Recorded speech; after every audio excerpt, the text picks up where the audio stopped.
One पाण्यासाठी आम्ही एक तर शिकारी करून जगणारे लोक होते मागच्या काळामध्ये.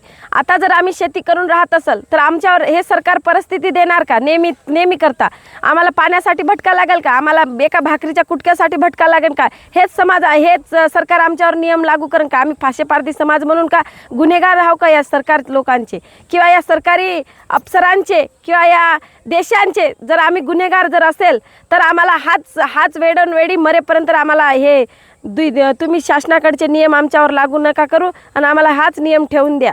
कारण का आम्ही आज 1994मध्ये आम्ही इथं राहत आहोत. 1994मध्ये आज 1994मधले तरी म्हटलं तरी 40 वर्ष झाले. 40 वर्षामध्ये सरकारतर्फे जर नियम जर लागू झाला असताना आम्हाला तर आज आमचं गाव कुठं राहत होतं. आज आम्ही सिटीसारखं आमचं गाव राहत होतं. आमच्या घरोघरी लाईन राहत होती, आमच्या घरोघरी रोड राहत होती, आमच्या घरोघरी पाणी राहत होतं, नळ राहत होता. ते सुद्धा आम्हाला सरकारकडून भेटलं नाही. 40 वर्ष झाले सरकार आमच्याकडे लक्ष नाही देत आहे आणि आम्ही अशाच परिस्थितीमध्ये आजपर्यंत जगत आहोत. आज बी जगून राहिलो.